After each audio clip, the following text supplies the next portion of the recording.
Last year was a disastrous year for Disney, losing billions of dollars for the shareholders, with them being furious at what's going on. Disappointing box office results, disastrous streaming numbers, losing billions of dollars each and every quarter on Disney+.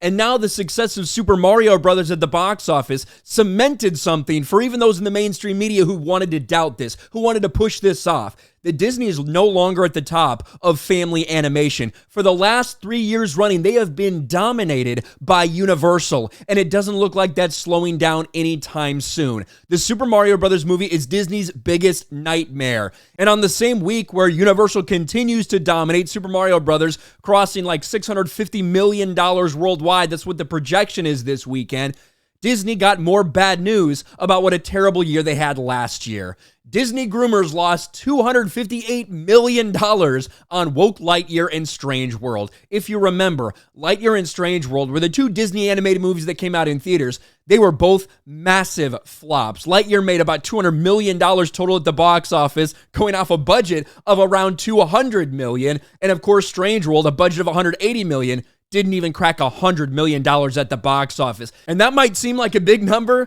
losing $250 million. In reality, it's much worse than that. The numbers are hiding how bad it really is for Disney, and we're going to get into it because luckily, Deadline has a breakdown for us right here. The biggest box office bombs of 2022.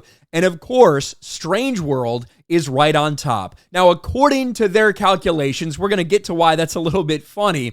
$152 million is how much they lost. Now, of course, you may recall that one of the big controversies was surrounding one of the main characters was gay, and a gay teen romance was at the heart of this movie. It's almost like families weren't interested in that. It's almost like families are wary of what Disney's doing with their not-so-secret gay agenda. That kept a lot of people away from the box office. A lot of people are sitting there complaining, they didn't market it, They spent nearly $100 million marketing this movie. They did market it. Maybe people just chose not to go see it.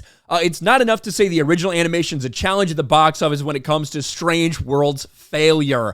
The movie's centered on a family of explorers, blah, blah, blah. Some might say Disney's embrace of a gay character turned off red state audiences, while critics found the fantasy pick to be clunky and incomprehensible and the animation retro style. Well, nonetheless, here's what they're saying. They're saying, in total, they lost $150 million on this. That includes a total box office run worldwide of $73 million. And as I try to point out time after time, for a lot of the people in there that want to say, well, this had a production budget of $200 million. It made more than that, so really they made money. No, they didn't. The theaters get a cut of that. The studio sees around a little bit less than half of the total money worldwide that you make at the box office. So for instance, they show you right here, $73 million total at the worldwide box office. Disney only sees about $35 million of that. The other numbers here are where it gets very interesting. Home entertainment, another $30 million.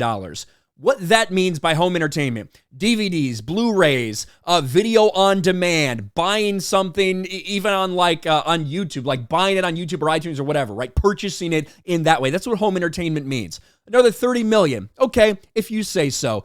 Television streaming is interesting. $55 million in revenue from streaming. Now, this used to be a big way that these places could make money. You know what? Sell the rights to Netflix or Amazon Prime or whatever. Now it's a little more interesting because it's Disney Plus that's buying the rights to have it on Disney Plus. It's Disney paying Disney $50 million, $55 million for the right to have Strange World on Disney Plus.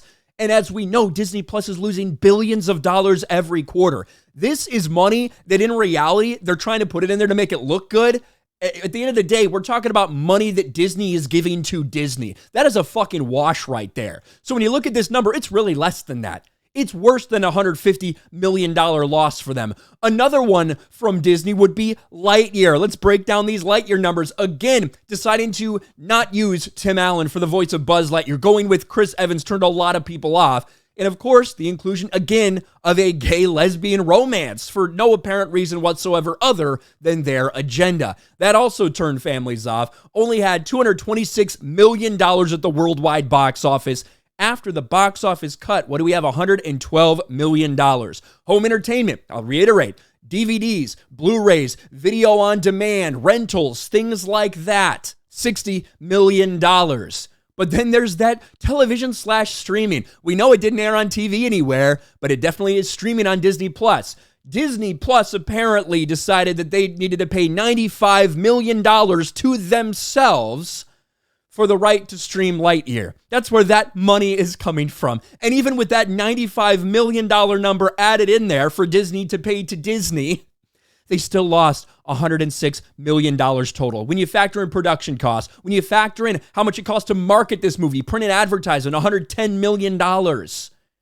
Disney is bleeding right now when it comes to family entertainment because they're not making family-friendly entertainment. That's why so many people at Disney are scared to death of what Universal is doing right now. With Minions Rise of Gru, Puss in Boots The Last Wish, and now Super Mario Brothers, they are dominating the family entertainment space because they're actually giving families what they want and not filling it with woke propaganda nonsense. People know they can go to a Mario movie, to a Puss in Boots movie, to a Minions movie, and not have to be worried about that because they don't have leaked Zoom calls of their executives claiming that they want to groom your children. Just one more embarrassment for Disney to tack on to the miserable year that 2022 was. You know, these numbers that really aren't even as bad as they are in actuality. The idea that Disney's paying Disney to stream it on Disney Plus. In theory, they could put any number they wanted up there, couldn't they? Wouldn't even really matter, especially with Disney Plus losing billions, $1.5 billion in quarter 3, $1 billion in quarter 4. Sad, sad day for Disney, but this is what happens when you prioritize identity politics ahead of your fan base. Let me know your thoughts in the comments section below. Smash a like button, subscribe to the channel, ring the bell for notifications, share this video out there, and I'll talk to you later.